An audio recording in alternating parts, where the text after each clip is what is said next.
Ever wondered what happens when footballers hit the financial pitch and lose it all?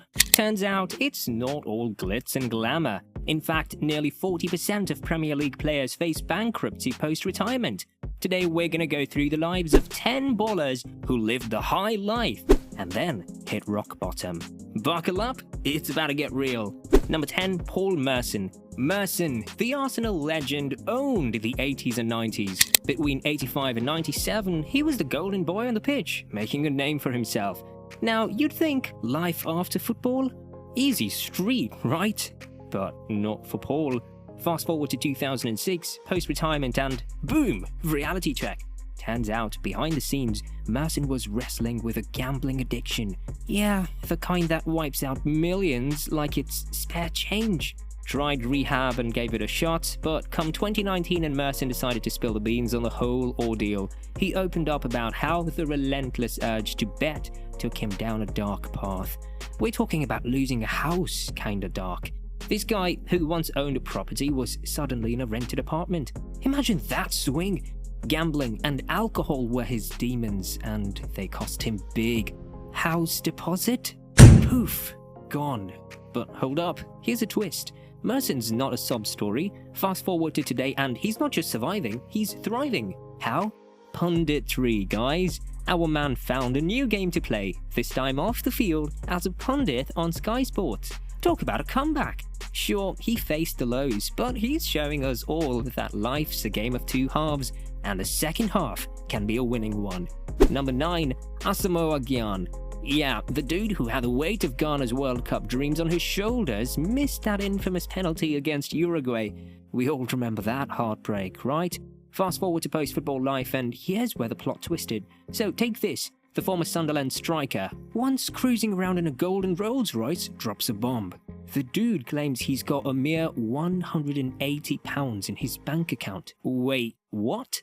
From a golden ride to scraping the barrel? That's a wild ride. And get this, he's out here saying he can't provide for his family anymore. Yeah, that's true. Alright, let's rewind a bit. You see, Gyan used to rake in a whopping £227,000 per week at Shanghai SIPG. Now, retirement's knocking and guess what? The money river has run dry. It's like going from a high-scoring game to sudden death over time. Tough break for the guy who once had the football world at his feet. Number 8, Eric Djemba. Now, this dude wasn't just any midfielder. He rubbed shoulders with the greats like Cristiano Ronaldo and Ryan Giggs during his time at United. You'd think playing for a powerhouse like Manchester United would set you up for life, right? Well, not exactly. Fast forward just 4 short years after leaving Aston Villa and bam! Djemba hits rock bottom and is declared bankrupt. Imagine this guy who once graced the same field as Ronaldo facing financial turmoil. It's like going from the Premier League to playing on the streets. So where does he end up? The Indian Super League becomes his next soccer chapter. And then, just when you think the script couldn't get any crazier, he takes a detour to the French 5th Division. Yep, you heard it right. From the glamour of Manchester United to the trenches of French grassroots football. Life after the big leagues, huh?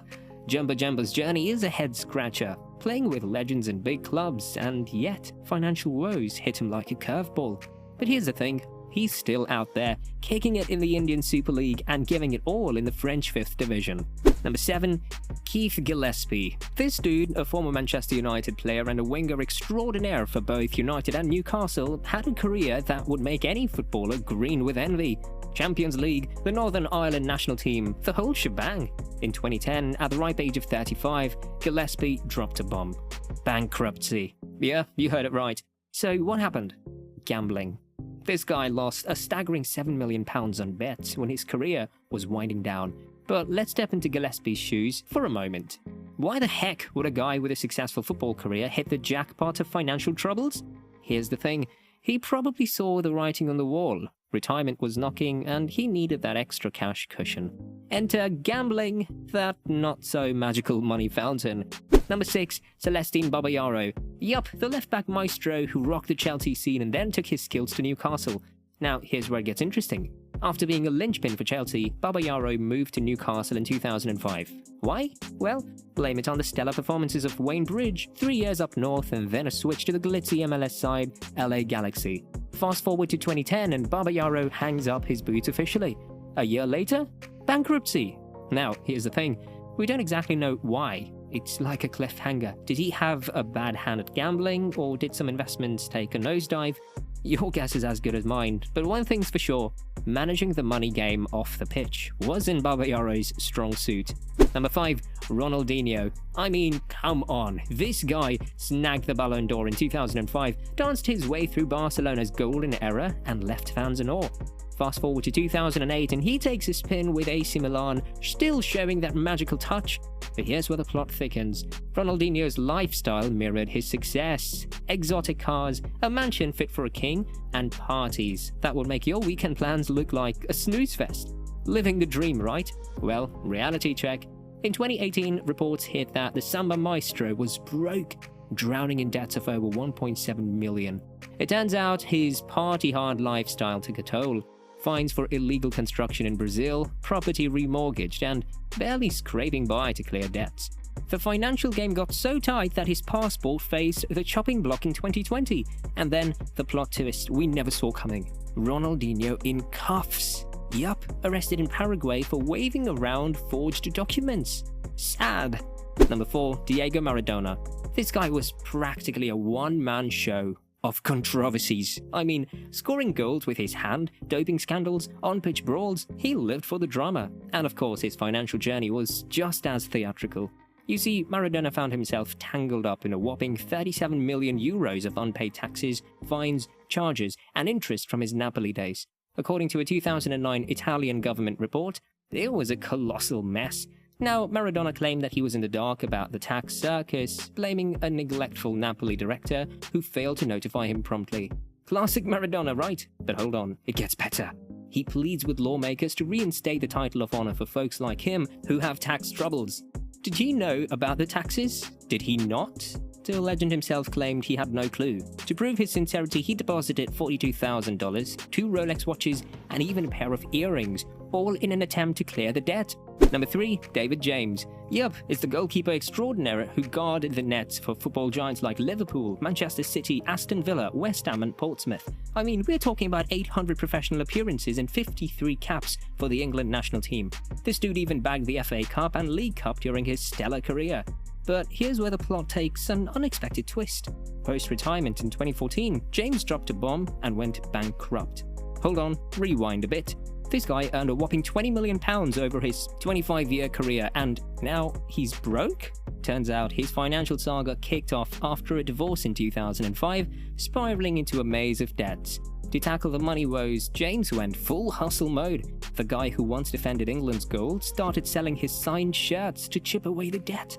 His England jersey from the iconic 2002 World Cup victory over Argentina sold for £672. The Liverpool FC jersey from the 95-96 season, a cool £160. And don't even get me started on the Portsmouth #1 shirt from 08, snagged for £80. Number 2, Lee Hendrie. Once the promising star of English football in the late 90s. Back then, he was pulling in hefty £3,000 weekly playing for Aston Villa.